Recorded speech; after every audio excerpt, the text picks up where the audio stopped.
the NFL. You're watching Detroit Lions preseason football presented by Meyer. The Commanders and the Lions get back together here in preseason game number 2. And we are so happy to be with you once again. Jason Benetti, still haven't grown. TJ Lang, Patty Cesarini downstairs in a moment.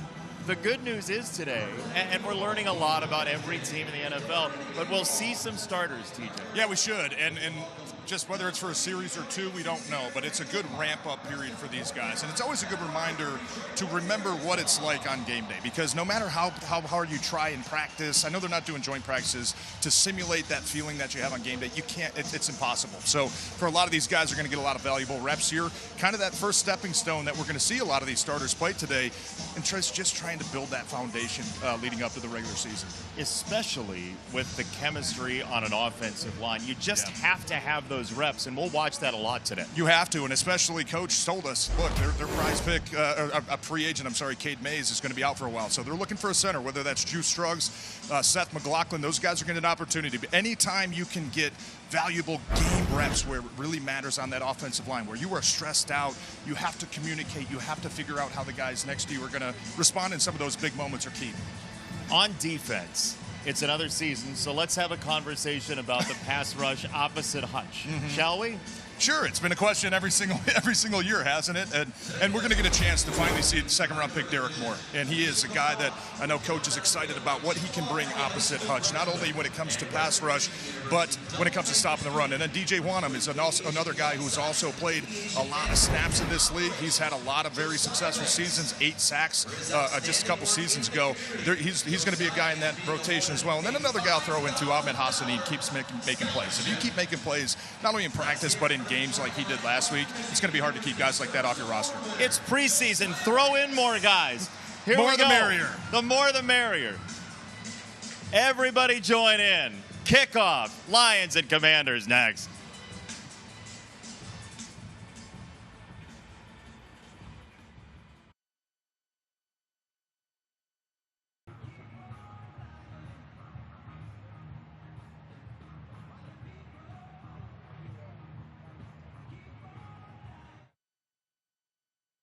Well, number one is always going to be take care of the football on offense. Couple interceptions last week was a difference in that game. And defensively, also find a way to take it away. Coach said they were close a couple times. Got to find a way in defense to get a couple turnovers. And then chemistry with the starters. Look, you got to get ready for the game day operation. Coming out of the tunnel, going up at halftime, listening to the coaches, making those adjustments that you need to make on the sideline is going to be a big start today for a lot of these guys. Rock Yassin, among others, going to play today and try to get one last look in before that finale next week as we check in downstairs with Patty Cesarini. Hi, Patty.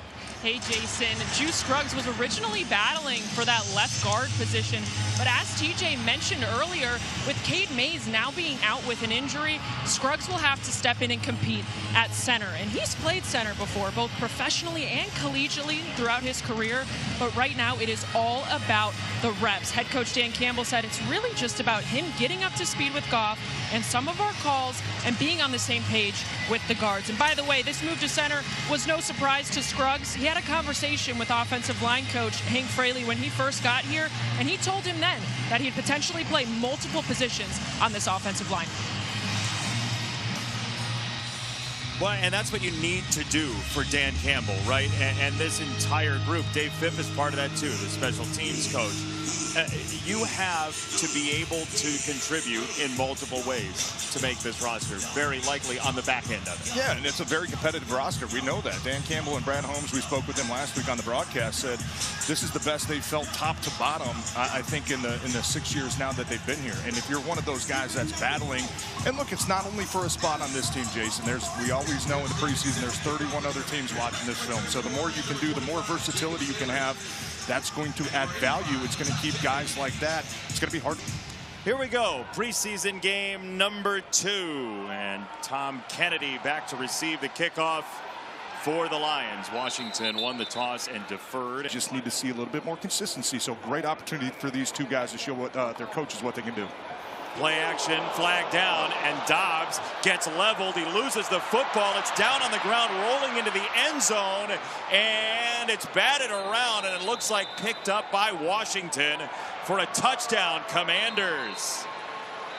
Amik Robertson knocked it free, and Joshua Josephs got on top of it for the score. We'll check the marker. Yeah, and it's going to be on the Lions, so that's going to stand. It looked like either illegal formation. Illegal formation against the offense. The left tackle is uncovered. That penalty is declined. The play results in a touchdown. So everything you talked about at the outset, control of the football, no turnovers, and then the offensive line here sees a big hit on Dobbs. Yeah, and that just can't happen. I don't know if that was a miscommunication. First of all, you can't line up incorrectly if you're, I'm not sure who they called it on, either a wide receiver or the tight end, but that's going to drive coaches crazy. Alignment is always the first key, and then certainly the protection, not good. That was our key to the game, Jason. Number one, ball security. Turn the ball over, sack, fumble, touchdown. That's a tough way to start a game. Dan Campbell's not going to be happy with that penalty either. Not at all. I mean, 51 seconds in. I mean, that's the thing about these preseason games, though. You learn, right? You learn, you fix it or you don't. And if you don't, you're probably not going to, whoever, you know. You got to learn fast. Get evaluated positively, which leads to decision time in a week plus. Extra point for Drew Stevens is good. It is 7-0. Dan Campbell trying to figure out what happened. Yeah, he's frustrated because, especially on the second play of the game, I mean, you go over, I know you don't spend the entire week in the preseason game planning and breaking down the opponent, and hey, we really want to focus on, we can expose them in these areas. It's more about yourself. But with that being said, the first usually 10 to 12 plays are going to be scripted. You go through walkthroughs, you sit in meetings, you talk about, hey, where do we have to be, alignment, execution. To have not only an alignment issue on the second play of the game, I guarantee that's what he's most upset about right now. And then obviously with the sack fumble, look, turnovers are going to happen. Devastating ones where it turns into 7 points for the other team are the ones that are really going to hurt you. Obviously. For sure, but you know, turnover margin can fluctuate year to year. You saw what the Bears did and how successful that made them last year. But it's why you isolated that as a main point to watch today, because it's a signal of other things. It could be the key to the game every single time you take the field. Turnover battles. That's the number one things that every coach is going to talk about when you hit that meeting room on Monday or Wednesday. Who took care of the football? Who took it away? That normally determines who's going to win most of the time. Tom Kennedy to the 28.